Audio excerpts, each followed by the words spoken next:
Baik, selamat pagi, salam sejahtera untuk kita semua.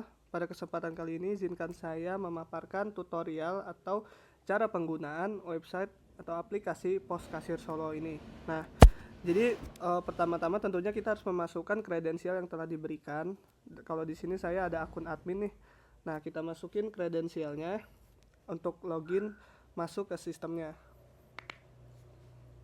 Nah, setelah sudah di tampilan awal ini merupakan tampilan dashboard utama dari aplikasi yang terdapat penjualan, laba, cash, serta non-cash hari ini dan penjualan, laba, total utang serta piutang untuk bulan ini dan total utang dan piutang belum lunas. Nah, di sini juga ada penjualan, pembelian dan top 5 barang terjual hari ini.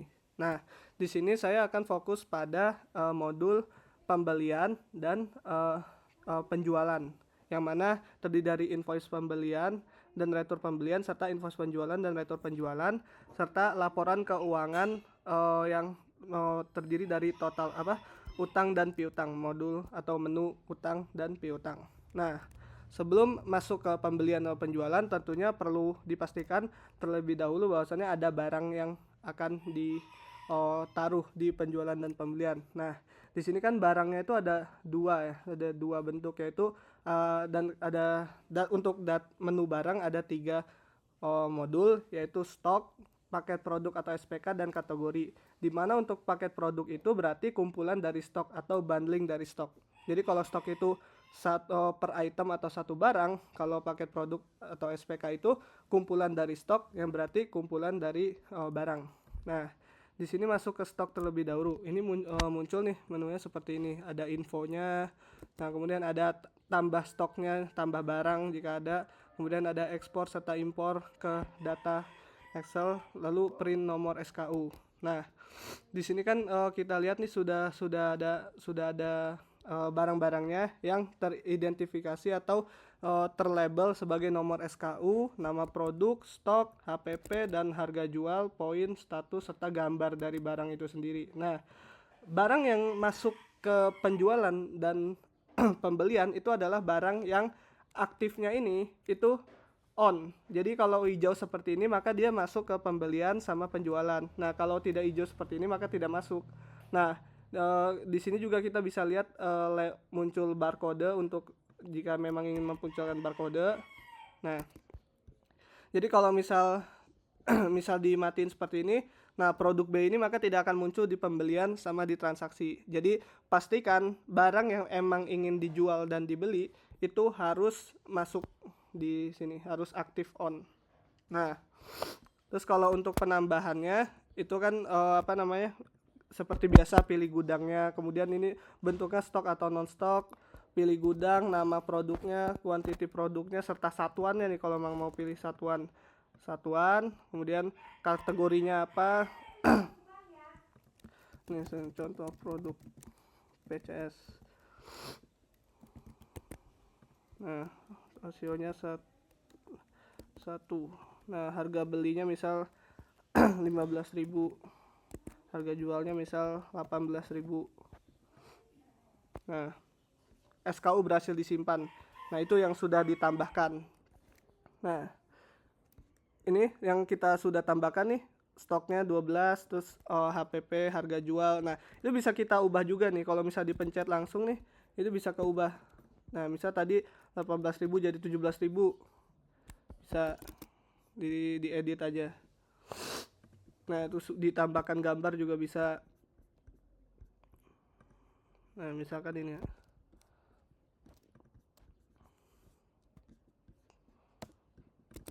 Oke.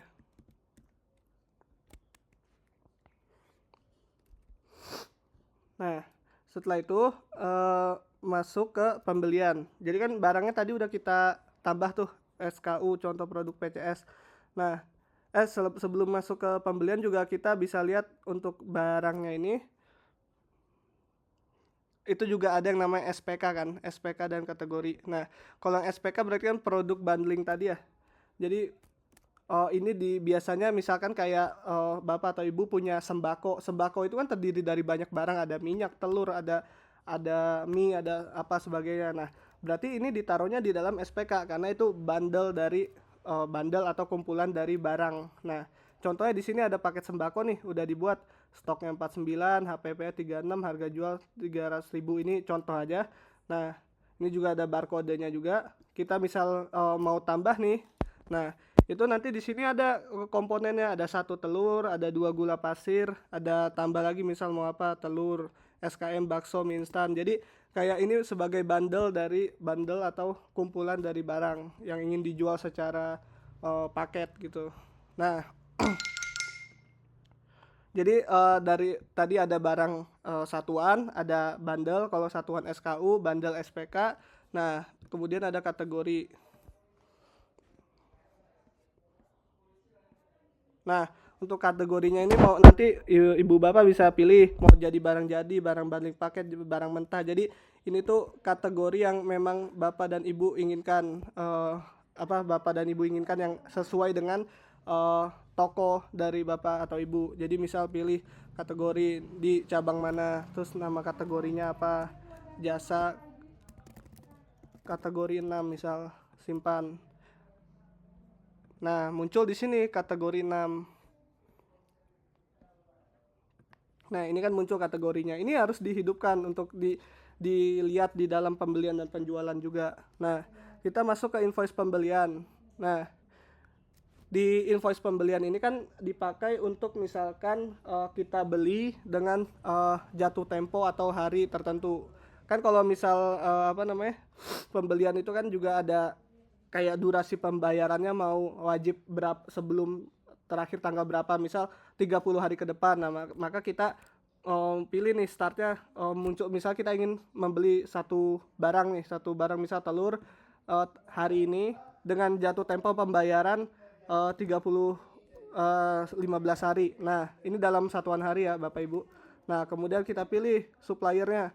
Nih misal contoh PT Supplier. Nah, cari tuh barangnya. Di sini ada tepung misalkan tepung ya. Nah, kemudian jumlahnya misal 12, kemudian harganya 6.000. Nah, ini kan jadi udah kekali kan langsung 6 kali 12. Nah, 72.000. Ini kita simpan. Nah, jadi detailnya di sini semua udah muncul. Satuannya itu adalah satuan yang kita pilih sebelumnya. Jadi misalkan di tambah barang tadi kita pilih satuannya PCS, maka yang muncul di sini juga PCS, Bapak Ibu. Jadi seperti itu. Nah, jadi kan muncul nih di sini pembelian yang kita tadi udah tambahkan. Nah, kalau misal kita pilih di sini kan ada detailnya, nomor pembelian, tanggal, nama pemasok dan sebagainya. Terbayarnya 0 karena kita belum bayar sama sekali. Nah, terus kita expand nih untuk melihat detailnya, isinya apa sih? Oh, ternyata isinya tepung dengan nomor barang SKU ini dengan kuantitinya 12, 6, harganya 6.000, berarti 12 kali 6.000 72.000. Nah, ini semua sudah sesuai kan, Bu, Bapak Ibu. Nah, setelah melakukan penambahan invoice pembelian, itu kan kita seharusnya bayar, atau misalkan barangnya sudah datang nih, barangnya sudah datang set.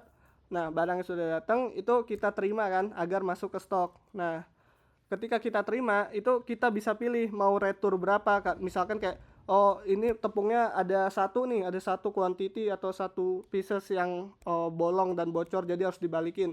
Nah, kita taruh di sini 1, berarti nanti yang kita terima cuma 11. Nah, di sini kita pilih kondisi returnya apa, kurang, rusak atau apa. Misal rusak, terus catatannya ini tepungnya lepas gitu, lepas beberapa. Nah, jadi 1 aja kita masukin sini. Nah, 11 yang masuk ke stok, 1 itu masuk ke retur. Nah, berhasil di sini masuk ke retur, masuk ke stok 11, 1 masuk ke retur. Nah, bisa di sini dilihat nih. Nah, aksinya sudah diterima kan, tapi statusnya belum lunas. Nah, jika kita ingin melunasi, maka kita pilih bayar. Nah, bayar nominal misal berapa, bisa naruh 50.000 dulu untuk hari ini, kemudian besok tanggal 12 nih kita mau taruh lagi, bayar lagi 10.000 kayak gitu bisa, atau bisa langsung lunas juga bisa. Jadi intinya sesuaikan dengan sisa belum dibayarnya, ini diisi sendiri. Jadi misal kayak kita taruh dulu nih 50.000. Nah, simpan pembayaran, berarti yang telah dibayar itu 50.000, berarti sisa 22.000. Nanti di sini ada informasinya. Nah, di sini kan sisa 22.000, terbayar 50.000. Nah, kemudian bisa di-print invoice-nya, itu juga bisa di-print. Ini nanti bentuknya A5. Nah, seperti ini kan, terbayar 50.000, total tagihan 72.000, berarti kurang. Nah, misal kita mau lunasin hari ini juga, ternyata pagi ini kita dapat 50.000, terus sorenya kita dapat 22.000 lagi. Nah, kita bayar nih nominal sisanya langsung 22.000, taruh sini 22 tuh 23, 22.000, simpan pembayaran. Nah, maka itu disebut lunas di sini. Maka itu disebut lunas. Nah, di sini kan lunas sudah hijau nih. Nah, sudah berhasil, sudah lunas dan sudah diterima. Nah, apa yang terjadi misalkan di terbayarnya itu masih ada sisa 50.000, maka itu akan masuk ke keuangan, laporan keuangan sebagai utang. Jadi masuknya utang di sini. Jadi misal tadi 22.000 sisa, berarti masuk ke laporan keuangan 22.000 sisa utang. Nah, terus tadi kan ada yang kita retur ya. Nah, yang retur ini akan masuk ke sini. Nah, yang retur akan masuk ke sini. Tadi kan muncul tuh retur, nomor returnya, kemudian nomor pembelian dari returnya itu, tanggal, jam, dan alasan kenapa returnya. Nah, bisa di detail nih, bisa di expand detailnya buat ngelihat nomor barangnya, nama barangnya, dan jumlah yang mau diretur serta kondisinya apa. Nah, ini jadi masuk. Kemudian setelah pembelian itu juga untuk invoice penjualan juga sama, Bapak atau Ibu. Nah, caranya jadi misal kita jatuh tempo 30 hari lagi nih.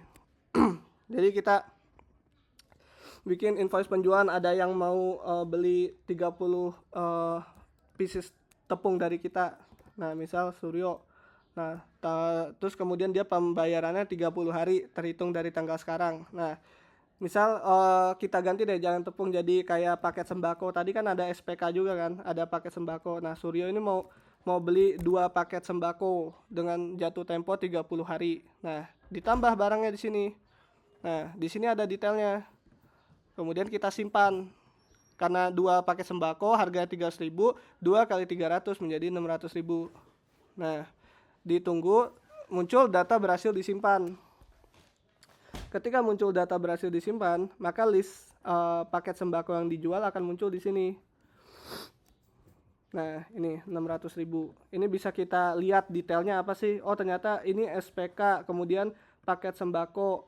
Nah, terus ada 2 jumlahnya, harga 300.000. Nah, status belum lunas karena kita belum melakukan pembayaran. Nah, jadi misal sudah belum dilakukan pembayaran, maka dari dia belum dilakukan pembayaran dari Suryonya, maka itu disebut piutang dari kita. Nah, misal dilihat di laporan keuangan, kita masuk ke laporan keuangan nih. Nah, itu nanti akan ada piutang sebesar 600.000. Kenapa? Karena dari Suryo melakukan invoice penjualan tapi belum membayar ke kita sama sekali. Nah, buka laporan piutang. Nah, ditunggu terlebih dahulu. Nah, muncul di sini Bapak Ibu 600.000 11 Juni. Kenapa? Karena tadi Suryo melakukan pembelian Suryo membuat invoice penjualan yang mana belum dibayar ke kita. Jadi akan masuk ke laporan piutang atau penjualan yang belum dibayar. Nah, kita masuk lagi ke invoice penjualan.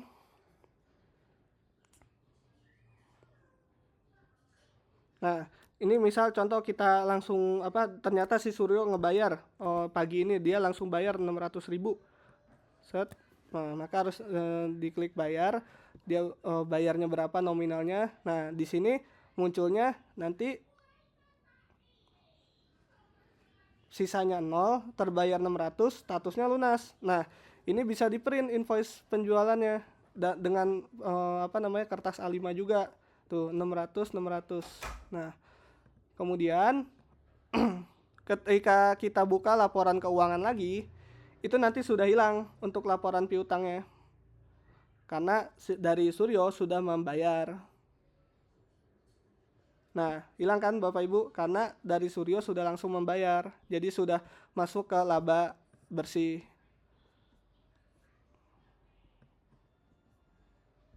Nah, ini ya masuk ya Bapak Ibu.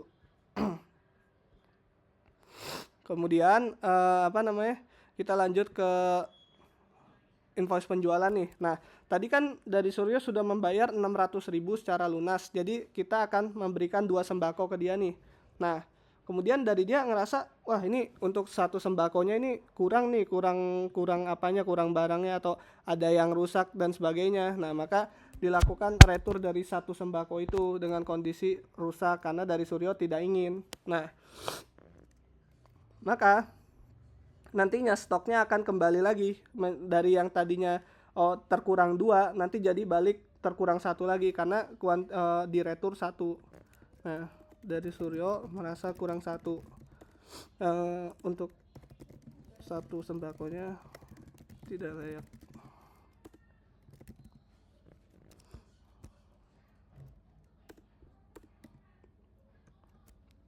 Nah,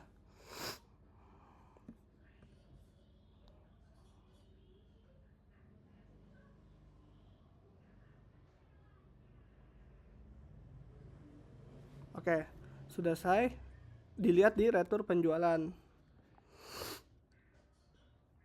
Nah, jadi muncul di sini retur penjualan dengan nomor berikut dan invoice penjualan yang tadi, tanggal dan jamnya dan serta catatannya dan berapa iniannya, berapa yang perlu dikembalikan. Nah, jadi untuk proses pembelian dan penjualan di sistem kasir pos ini adalah sebagai berikut. Jika ada pertanyaan atau kekurangan yang perlu disampaikan atau di request, maka bisa menghubungi Mas Suryo sebagai PIC dari sistem ini. Terima kasih.